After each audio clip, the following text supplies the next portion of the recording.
pero la pantalla completa, Sí, sí se ve completa, doctor. ahí sí se ve.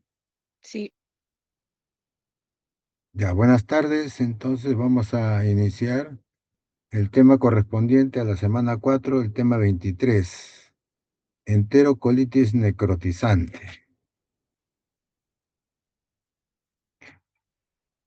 ¿Cuál es el logro de aprendizaje, no? ¿Qué es lo que ustedes van a desarrollar al final, no? Va a tener que conocer cuáles son los factores de riesgo que están asociados, pues, al desarrollo de este problema, que justamente representa la emergencia gastrointestinal más grave y devastadora en la unidad de cuidados intensivos neonatales. Va a tener que conocer al final las características de su presentación y cómo se realiza, ¿no?, su diagnóstico, y determinar cuál es el manejo y el tratamiento adecuado, ¿no?, de la enterocolitis necrotizante, ¿no?, que al principio puede ser médico y después es quirúrgico, ¿no? Eso tienen que ustedes determinar al final de la exposición. La agenda, ¿no? Voy a tratar de poner una o máximo dos diapositivas por cada uno de los ítems, ¿no?, que está desarrollado en esta charla, ¿no? Empezando por la definición, generalidades, epidemiología, factores de riesgo, fisiopatología, clínica, diagnóstico de laboratorio, radiología, diagnóstico diferencial, clasificación, tratamiento, complicaciones, prevención, conclusiones y las referencias. De acuerdo a la guía práctica clínica, ¿no?, para el diagnóstico y tratamiento de enterocolitis necrotizante, ¿no?, del Instituto Materno Perinatal, del Instituto Nacional del Niño, publicado, ustedes lo pueden ubicar en internet, del 2018, ¿no? Definen enterocolitis necrotizante, más conocido como NEC, como un proceso inflamatorio intestinal agudo. La causa, hasta ahora, pues se ha hecho muchas revisiones y son muchos los factores, ¿no?, que determinan cuál es la causa específica. Tiene mayor incidencia en neonatos de bajo peso al nacer, y sobre todo en recién nacidos prematuros. ¿Qué característica tiene esta patología? Que se produce, pues, por necrosis isquémica de la pared gastrointestinal. ¿Qué parte del intestino se afecta con mayor frecuencia, no? El ileón terminal y el colon ascendente, ¿no? Y finalmente puede, pues, si es que no se diagnostica a tiempo, ¿no?, puede conducir a perforación y peritonitis. Como le decía, la enterocolitis necrotizante, ¿no?, es una de las emergencias gastrointestinales más comunes en el recién nacido y determina, pues, una de las principales causas con respecto a la mortalidad, sobre todo en recién nacidos prematuros, que puede variar más o menos entre el 10 hasta el 50%. Se describió por primera vez en el año de 1965, ¿no? Y la etiología y patogénesis todavía sigue siendo, pues, incierto hasta la actualidad. Desde el punto de vista epidemiológico, ¿no?, uno de cada 1000 nacidos vivos pueden presentar este problema. 90% en recién nacidos con muy bajo peso, 5 a 10% recién nacidos a término, 50% de estos pacientes, sobre todo prematuros bajo peso, pueden llegar a morir por esta patología. Y 20 a 40% terminan, pues, en cirugía. Posteriormente puede verse afectado el neurodesarrollo. Vamos a ver ahora cuál es el perfil de la vulnerabilidad, lo que llamamos nosotros la anatomía, pues, de la tormenta perfecta, ¿no? Dentro de los factores de riesgo, ¿no?, tenemos que la prematuridad y el bajo peso al nacer. Estos recién nacidos, ¿no?, pueden tener antecedentes prenatales, por ejemplo, ¿no? Consumo materno de cocaína, ¿no? Un Doppler fetal alterado, con un flujo diastólico pues invertido, ausencia de esteroides prenatales, o que puedan presentar pues corioamnionitis, ¿no? Con respecto al recién nacido, esta prematuridad y bajo peso al nacer condiciona pues en algunos pacientes inmadurez inmunológica y pueden nacer con cuadros de asfixia, con alteraciones microvasculares, ¿no? Dentro de las comorbilidades, ¿no? Está la cardiopatía congénita, ¿no? La persistencia del conducto arterioso, la restricción del crecimiento fetal, anemia severa, y dentro de los cuidados, o en algunos casos llamados también, pues, actitudes que pueden condicionar con la iatrogenia, ¿no? Con el uso prolongado, sobre todo de antibióticos empíricos, alimentación enteral precoz con fórmula láctea, ¿no? Cateterismo umbilical, que antes se realizaba, ahora pues está predisponente para que pueda presentar posteriormente este tipo de problema de la enterocolitis necrotizante, ¿no? Como ven ustedes acá, ¿no? La identificación temprana de los factores de riesgo, ¿no? Permite, pues, al clínico, ¿no? Segmentar la población neonatal por niveles de, como dice acá, de vulnerabilidad, ¿no? Determinando, pues, los protocolos de vigilancia, ¿no? Tienen que optimizar justamente estos protocolos. Dentro de la triada fisiopatológica, ¿no? Tenemos que el daño de la mucosa y la necrosis, ¿no? Puede ser condicionado, pues, por una injuria hipóxico-isquémica, ¿no? Es importante tener en cuenta que ustedes tienen que tener una vital comprensión de la interacción, ¿no? Sinérgica de estos tres pilares de su fisiopatología. La injuria hipóxico-isquémica, ¿no? En donde está la presencia de asfixia, pacientes con hipotensión o hipotermia, ¿no? Que reducen el flujo sanguíneo mesentérico, ¿no? Y que facilitan la liberación de radicales libres de oxígeno, ¿no? Dañando directamente el epitelio. La alimentación enteral láctea, ¿no? El tracto gastrointestinal inmaduro, ¿no? Presenta pues una hipomotilidad y una absorción parcial. Esta inmadurez pues combinada pues con la deficiencia de inmunoglobulina A secretoria, ¿no? Y una barrera de mucina que está débil, ¿no? Permite pues que el sustrato alimenticio sea fermentado, ¿no? De forma anómala.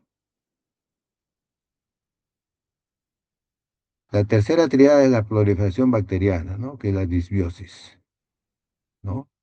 La éstasis pues intestinal y la absorción de los alimentos que puedan fermentar un sobrecrecimiento de colonización bacteriana patógena, incluyendo pues agentes como la Klebsiella pneumoniae, la Escherichia coli, ¿no?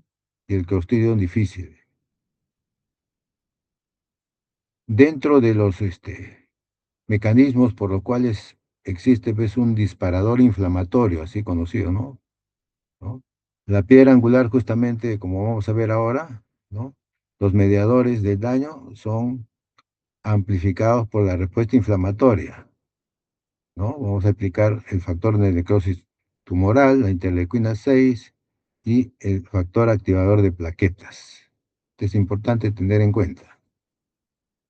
Todo esto va a producir pues, un daño en la mucosa y posteriormente muerte o necrosis.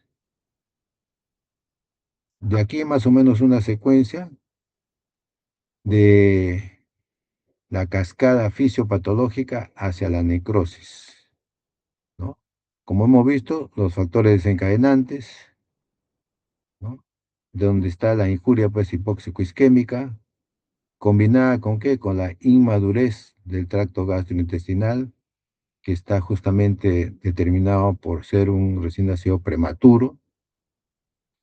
Esto va a producir pues una éstasis y proliferación desencadenado por la alimentación enteral luminal, ¿no? Que se absorbe pues, de forma incompleta, ¿no?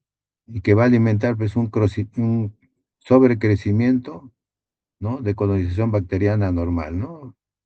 Acuérdense ustedes que Klebsiella pneumoniae, Escherichia coli, Clostridium son los que puedan, digamos, incubarse en este tipo de problemas, ¿no? El paso 3 dice hay una falla de la barrera. Está determinado pues por la inmadurez, hay una disminución de la IgA secretoria, ¿no?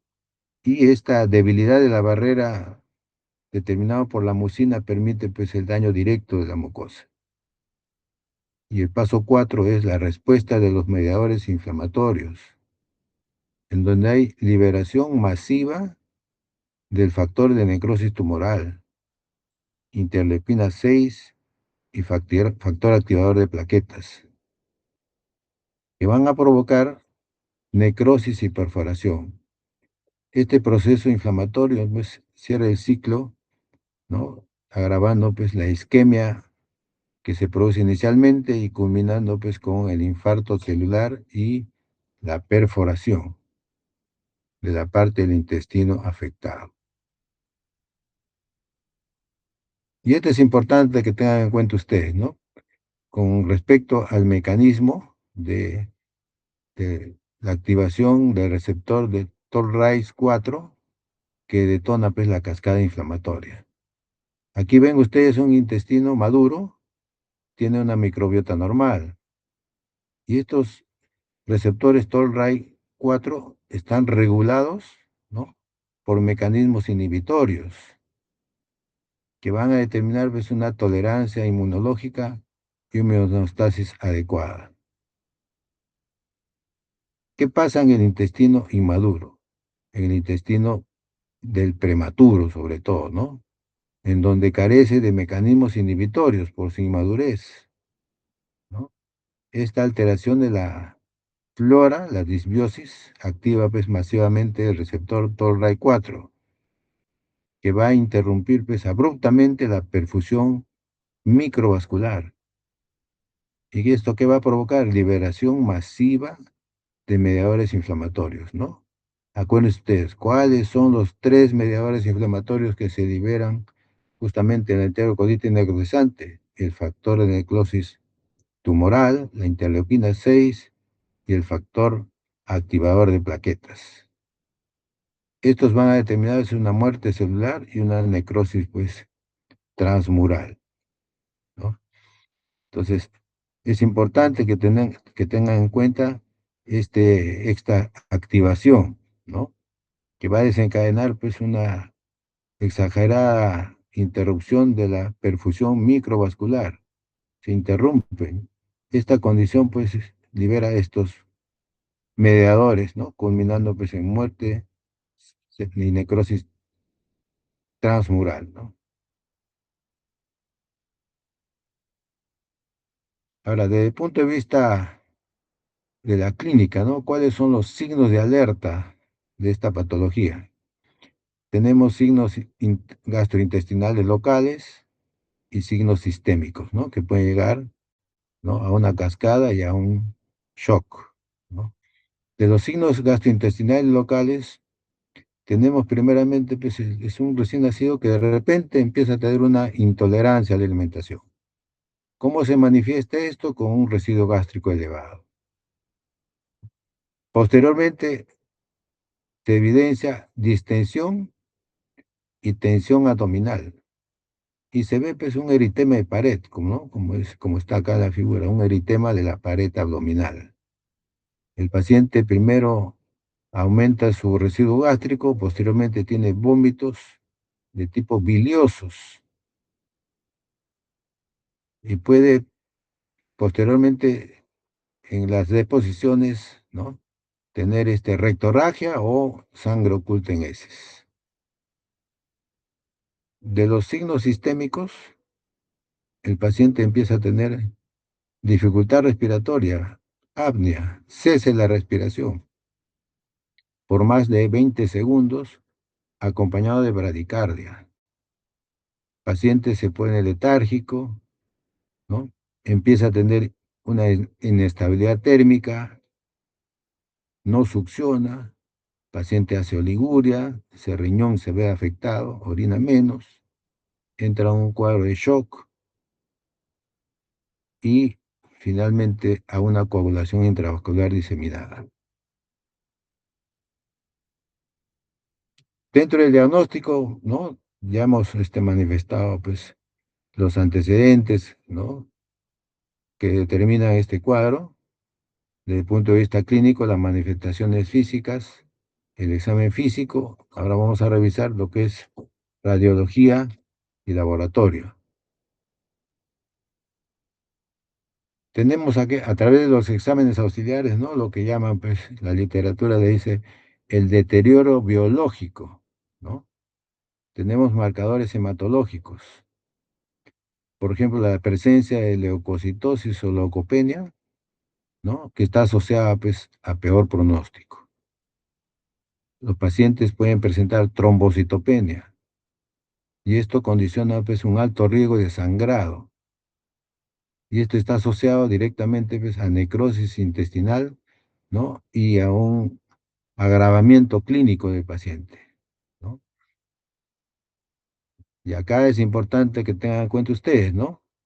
Que la recuperación de la cifra de plaquetas, ¿no? Es un signo altamente confiable de mejoría. O sea, si el paciente al principio, pues, va empeorando porque las plaquetas van disminuyendo, cuando se va recuperando, ustedes, los nuevos controles empiezan a tener la recuperación de la cifra de plaquetas, ¿no? Ese es un signo de mejoría. Hay marcadores metabólicos. El paciente presenta, pues, acidosis metabólica persistente, hacen hiponatremia refractaria, ¿no? Estos episodios, ¿no? Están asociados, pues, fuertemente a instauración de necrosis intestinal. O sea, cuando el paciente ya presenta estos marcadores metabólicos, piensen ustedes que está complicándose con la muerte intestinal, ¿no? La necrosis. Parte del examen de heces también, ¿no? La prueba de Temenon, evidenciando pues, sangre oculta, la presencia de suntasas reductoras positivas, exámenes para determinar pues, inflamación e infección, hay una elevación de la proteína C reactiva, y en estos casos hay que determinar pues, los cultivos, ¿no? Hemocultivos, urocultivos, ¿no? Para guiar el tratamiento antibiótico empírico. Acuérdense ustedes que los recién nacidos no focalizan las infecciones, ¿no? Hacen una infección determinado órgano o sistema y se generaliza, hacen sepsis, ¿no? Dependiendo del tiempo, ¿no? Sepsis precoz o sepsis tardía.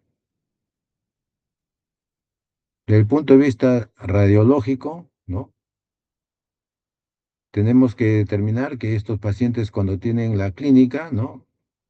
Hay una variedad de protocolos que determinan que la radiografía de abdomen simple, ¿no? Se puede determinar cada 6 a 8 horas por 2 o 3 días. En algunos casos considerar pues una ecografía abdominal temprana. ¿Qué pasa al inicio? Los hallazgos radiográficos no son inespecíficos. ¿Qué cosa uno puede observar? Una distensión de asas intestinales, o una asa fija o un edema de la pared intestinal. Generalmente hay un engrosamiento mayor de 2 milímetros. En estos casos, ¿no? En alguna literatura reportan que el Doppler emergente, ¿no? Justamente evalúa la perfusión de la pared. Si el problema continúa, ¿no? Hay signos patognomónicos, ¿no? Y algunos de gravedad. ¿Cuáles son estos, no? La neumatosis quística intestinal, ¿no? Presente generalmente en el 95% de casos, ¿no? Que son burbujas de gas intramural que pueden afectar la subserosa y la submucosa, ¿no? Esto está determinado, pues, por el metabolismo bacteriano, ¿no? Le llamamos la neumatosis, detalle de la neumatosis, ¿no? Que es signo patognomónico de enterocolitis necrotizante. Pero si hay gas en el sistema venoso portal, ¿no? 30% de los casos pueden presentar esto. Esto indica, pues, una alta extensión y mal pronóstico, ¿no? Es un signo de gravedad. O sea, la presencia de gas en el sistema portal venoso es signo de gravedad. Y si esto continúa, tenemos, pues, el neumoperitoneo, ¿no? Que es evidencia radiológica de aire libre, pues, intraperitoneal. Esto ya traduce, pues, perforación del intestino y es una indicación quirúrgica inmediata. ¿Por qué? Porque es un altísimo riesgo de mortalidad, ¿no? Es una cirugía urgente cuando ya se presenta el neumomediastino, ¿no? La ecografía, pues, también está indicado, ¿no? Al pie de la cama en el diagnóstico precoz de enterocolitis necrotizante, ¿no? Esta es de una guía de la Academia Española de Pediatría, donde recomiendan, pues, ecografía abdominal, pero tiene que ser realizado por un experto, ¿no? Para que tenga, pues, para poder hallar, mejor dicho, hallazgos ecográficos de aire libre, ausencia de peristalsis, que no tenga perfusión ausente, ¿no? Que tenga una ascitis, una colisión de líquido local, ¿no? Con engrosamiento de la pared abdominal, una ecogenicidad aumentada de la pared intestinal y una dilatación intestinal. Son todos hallazgos ecográficos, ¿no? Realizados por un experto, pues, que está determinando justamente el diagnóstico precoz de enterocolitis necrotizante. ¿Cuál es el diagnóstico diferencial? ¿Con qué se puede confundir, no? Sobre todo, pues, en pacientes, ¿no? Recién nacidos menores de 32 semanas, ¿no? De acuerdo a lo reportado por la Academia Española de Pediatría de 2020, ¿no? Con procesos inflamatorios, ¿no? Una colitis alérgica, con alteraciones congénitas como la estenosis y atrés intestinal, el hilio meconal, la enfermedad de Hirschsprung, ¿no? Con infecciones, por ejemplo, en caso de enteritis infecciosa por una infección sistémica, una colitis pseudomembranosa, con problemas vasculares, ¿no? Infarto tromboembólico intestinal o perforación intestinal, ¿no? Entonces, estos son diagnósticos diferenciales de esta patología. Bell, ¿no? Es un especialista que ha hecho criterios de estratificación, ¿no? De la matriz diagnóstica con respecto a la enterocolitis necrotizante, ¿no? Lo divide, pues, en tres estadios. El estadio 1, que es de sospecha, el estadio 2, que es el diagnóstico definitivo, el estadio 3 ya que es de avanzada y la parte de la severidad, ¿no? Dependiendo de los signos sistémicos, de los signos intestinales y de los signos radiológicos, ¿no? En algunos lo ha dividido, pues, el estadio 1 en 1A y 1B. Igual el estadio 2, ¿no? El 2A y el 2B, ¿no? Igual el estadio 3 en 3A y 3B, dependiendo de los síntomas sistémicos, de los síntomas intestinales o de los signos radiológicos. Cuando uno sospecha, ya hemos visto, ¿no? De los signos sistémicos, ¿no? Cuando el paciente, pues, empieza a presentar cese de la respiración con bradicardia, que tenga una inestabilidad térmica, que tiene un residuo elevado, sangre oculta, es 1A, pero sangre roja viva es 1B, ¿no? La radiografía todavía puede ser normal o puede tener dilatación leve. Está sospechando acá. Pero ¿qué pasa si empieza a tener acidosis? y el paciente ya tiene trombocitopenia, las plaquetas empiezan a disminuir, 2B. Hay ausencia de ruidos, celulitis abdominal, 2B. Tiene neumatosis intestinal, 2A, o gas en la vena porta, o ascitis, 2B. Aquí ya es el diagnóstico es definitivo. El estadio 3, ¿no? El paciente continúa con los síntomas, la clínica, hay hipotensión, acidosis, hay coagulación intravascular diseminada, hay neutropenia, ¿no? Puede haber peritonitis, ascitis o neumoperitoneo. Esto indica ya perforación. Entonces, acuérdense ustedes que los estadios van a determinar cuál es el manejo de estos pacientes, ¿no? Qué cosa es lo que hay que hacer en el estadio 1, 2 y 3. Y este está acá determinado. Es un flujograma del manejo, ¿no? Ustedes tienen un recién nacido con sospecha de enterocolitis necrotizante. Lo primero, reposo gástrico, hidratación y, como dice la guía, radiografía de abdomen seriado, ¿no? Confirman el diagnóstico de NEC o de repente puede ser el diagnóstico diferencial de otras patologías, ¿no? En el estadio 1, donde están sospechando ustedes, medidas generales. Antibióticos, 3 días, dice. Hay que monitorizar. Si hay mejoría, pues continuar, ¿no? Con el paciente con su vigilancia posterior de estos 3 días, que generalmente puede ser el estadio 1 de una sospecha. El estadio 2 ya confirma el diagnóstico. Ahí hay que ponerle ayuno, hay que hacerle nutrición parenteral, antibióticos, ya 7 a 14 días, la parte ventilatoria y la parte hemodinámica, ¿no? Y vigilancia por el cirujano pediatra o neonatal. Si tiene el estadio 3, ahí sí hay que hacerle pues ya en unidad de cuidados intensivos, hay que ponerle inotropos, manejo de la coagulación intravascular diseminada, de la acidosis, y determinar pues una intervención quirúrgica inmediata, ¿no? O drenaje. El tratamiento de soporte, ¿no? De acuerdo a la actualización de 2020, ¿no?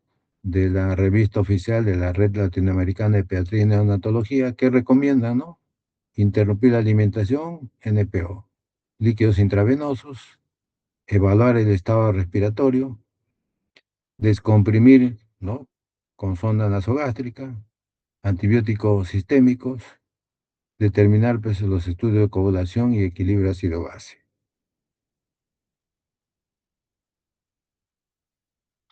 Tratamiento quirúrgico, ¿no? ¿Cuáles son los disparadores de la escala quirúrgica? Por ejemplo, ¿no? Indicación absoluta, si ustedes tienen un recién nacido con esta patología y evidencian neumoperitoneo, que es la presencia pues, de aire libre, ¿no? Que es el único signo radiológico que confirma pues, perforación intestinal definida.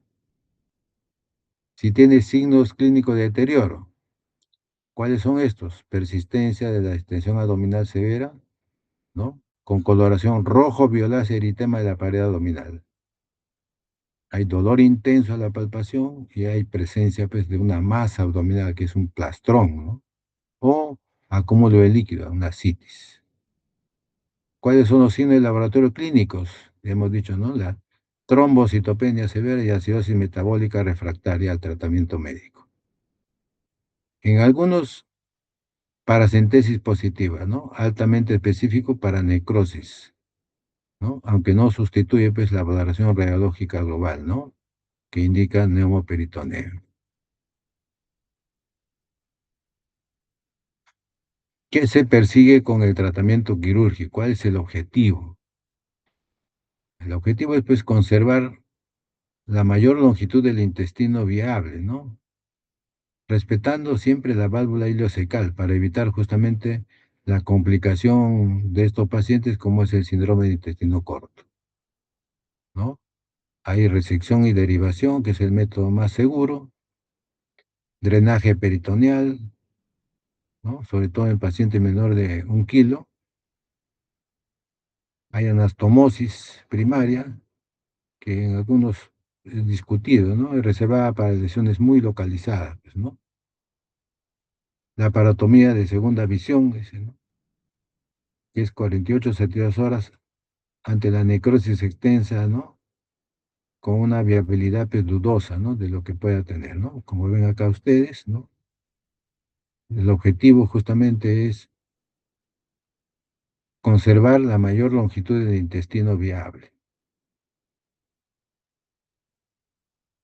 Pronóstico y complicaciones, ¿no? El pronóstico, como repito, justamente del 15 al 30%, ¿no? De estos pacientes tienen una mortalidad, pero pueden, digamos, en neonatos menores de 1 kilo sometidos a cirugía abierta, ¿no?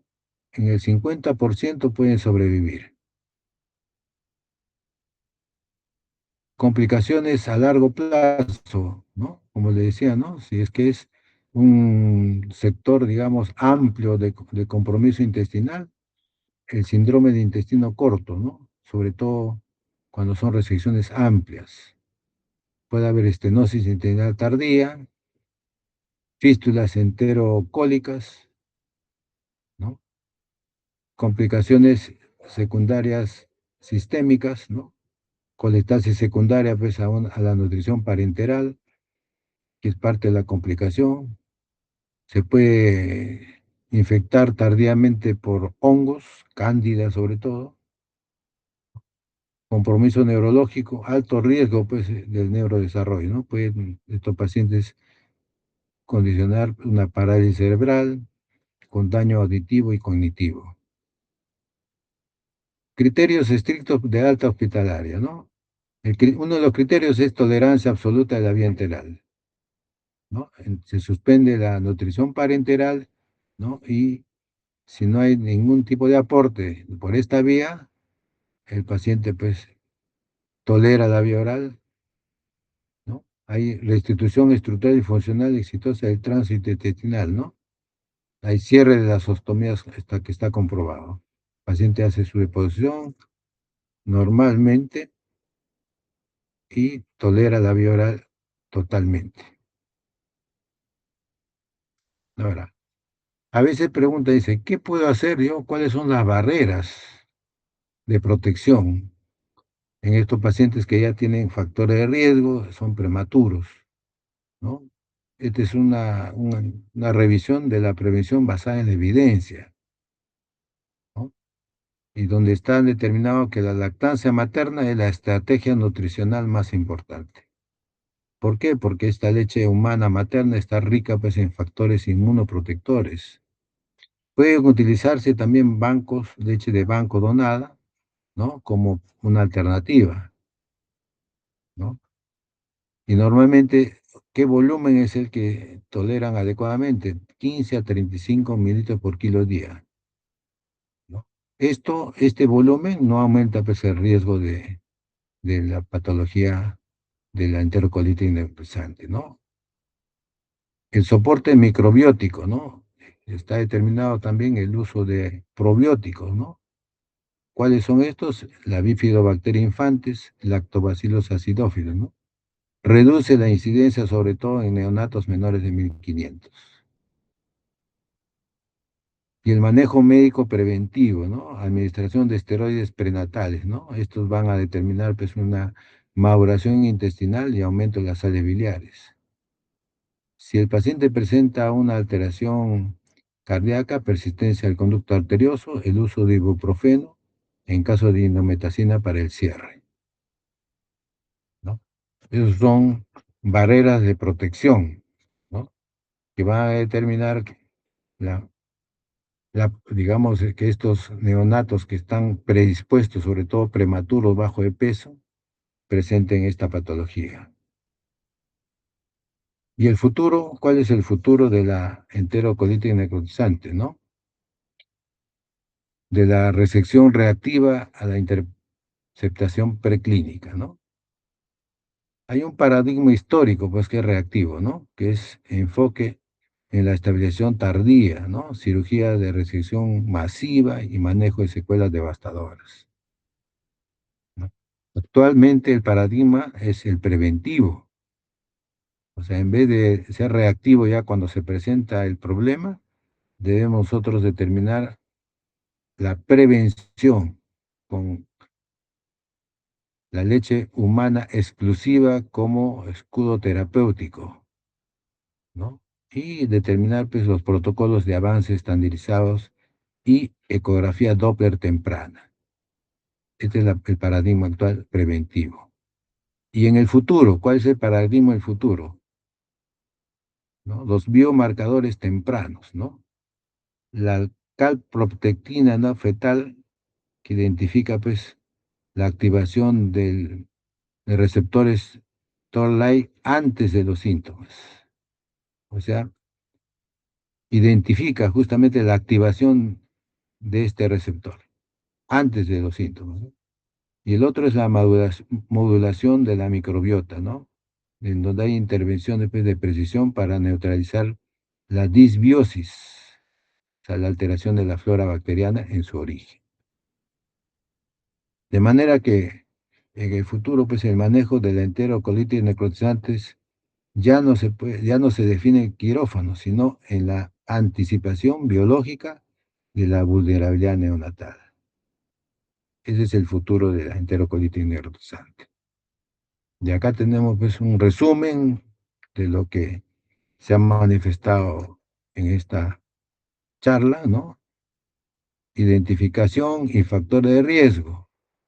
Acuérdense ustedes, prematuridad es factor de riesgo primordial, ¿no? La inmadurez del tracto gastrointestinal y la alimentación con fórmula aumentan significativamente la susceptibilidad. Este es un proceso pues, inflamatorio intestinal agudo que se manifiesta entre los 3 y 10 días posteriores, ¿no?, al nacimiento del neonato. Signos de alerta, acuérdense ustedes, de intención abdominal, intolerancia alimentaria, vómitos biliosos, presencia de sangre en heces. El diagnóstico, en el 95% de los casos, neumatosis intestinal. Es el signo radiológico patognomónico debido a la presencia de gas dentro de la pared intestinal. Los estadios de Bell, ¿no? Estadio 1 sospecha, estadio 2 ya el diagnóstico definitivo y el estadio 3 el avanzado. Acuérdense ustedes, en el de sospecha hay dilatación leve en la radiografía y puede ser normal. Cuando es el diagnóstico ya hay neumatosis intestinal y si hay perforación hay neumoperitoneo. ¿Cuáles son los signos de mal pronóstico? Que es la presencia de gas en la vena porta, ¿no? Y el neumoperitoneo van a indicar pues que el paciente tiene un cuadro severo. Las estrategias de manejo y terapéutica, ¿no? Manejo médico inmediato. Apenas uno tenga la sospecha, ¿no? Incluye pues reposo gástrico, descompresión de zona orogástrica, ¿no? Antibiótico de amplio espectro. Indicación quirúrgica, ¿en qué casos? Cuando ya hay neumoperitoneo. Aquí sí es urgente, ¿no? Resecar el tejido justamente necrótico, ¿no? Y preservar pues, el intestino viable. Pilares de prevención, ya hemos dicho, ¿no? Uso prioritario de leche humana, esteroides antenatales y administración cuidadosa pues, de volúmenes de alimentación, ¿no? De 15 a 35, como dice la referencia. Creo que las referencias bibliográficas, ¿no? En los últimos, normalmente una debe tener pues, referencia bibliográfica de los últimos 5 años, ¿no? Aquí tienen todas las referencias. Si tienen alguna pregunta,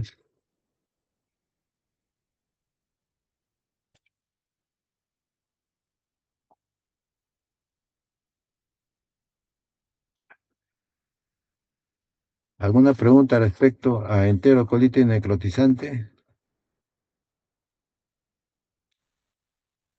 Doctor, buenas tardes. Buenas tardes.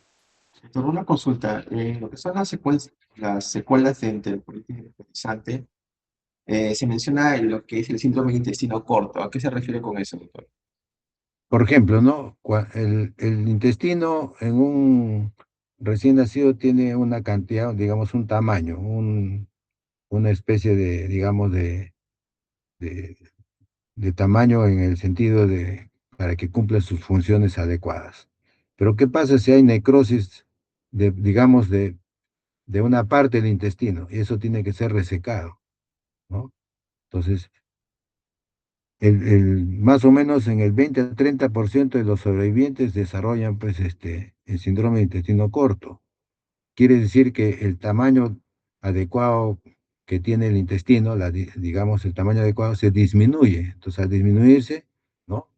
Se llama intestino corto porque el tamaño no es el normal. Y ese tamaño puede condicionar pues un mecanismo con respecto a las funciones del intestino que es de absorción, ¿no? De los alimentos que se pueden verse alterados, ¿no? Sobre todo si es que hay una resección muy amplia. Entonces, en el futuro da ese tipo de problemas, ¿no? Sobre todo estenosis intestinales tardías o síndrome de intestino corto, ¿no? O a veces también hay fístulas enterocólicas, ¿no? Con riesgos latentes pues, de resecciones amplias, ¿no? Por eso va a depender, pues cuando el paciente tiene un neumoperitoneo, abren el intestino y ven cuánto tienen que resecar, ¿no? Y eso es la vista del cirujano pediatra que va a operar para ver qué parte está comprometido para hacer la resección de esa parte, ¿no? Pero cuando es mucho daño, ¿no? Entonces se disminuye pues el tamaño del intestino, eso se llama intestino corto, síndrome de intestino corto, dice. Muy bien, ¿alguna otra pregunta?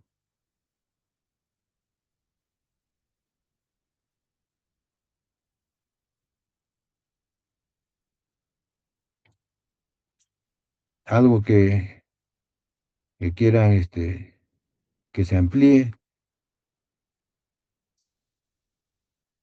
¿No? Acuérdense ustedes, ¿no? Es importante tener en cuenta, pues, las barreras de protección, ¿no? Que son justamente la prevención basada en la evidencia, ¿no? Porque actualmente, pues, el paradigma preventivo se enfoca en la protección de la barrera mucosa, ¿no? Y sobre todo en la modulación de la respuesta inmune inmadura, con la estrategia nutricional, como lo he dicho, la leche materna, el soporte microbiótico, ¿no? El uso de probióticos específicos, ¿no? Y el manejo preventivo, ¿no? En algunos casos se administran pues esteroides prenatales, ¿no? Y cuando el paciente presenta algún defecto cardíaco, ¿no? Ustedes saben que la persistencia de ductos arteriosos es frecuente pues, en los prematuros y de preferencia utilizar ibuprofeno, ¿no?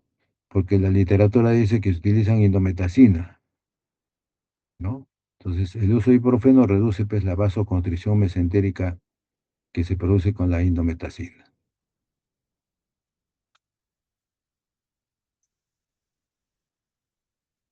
Y otra de las cosas que tienen que acordarse es el mecanismo el mecanismo del Toll-Ray, ¿no? El receptor 4, ¿no? Que es el disparador inflamatorio, ¿no? Generalmente es cuando uno empieza a revisar la literatura, ¿no? Refiere que la piedra angular, ¿no? Es la activación del receptor, del, del receptor Toll-Like receptor 4, ¿no? ¿Por qué? Porque a diferencia del intestino maduro, el intestino prematuro, ¿no? Carece de los mecanismos inhibitorios necesarios para regular esta vía. Al activarse, dice, ¿no? La microbiota patógena, el Toll-Rise 4 desencadena pues una respuesta exagerada, ¿no? Que va a provocar, ¿qué cosa? La interrupción de la perfusión microvascular. Y esto va a conducir a la liberación masiva de mediadores. ¿Cuáles son estos mediadores? El factor de necrosis tumoral, la interleuquina 6 y el factor activador de plaquetas, ¿no? Que va a culminar pues, en muerte celular y necrosis tisular transmural. Muy bien. ¿Alguna otra pregunta que puedan? Son 15:32. Creo que le toca a mi otro colega, ¿no? ¿Alguna pregunta? Parece que todo claro, doctor. Ya, muy bien. Flavia, ¿todo normal?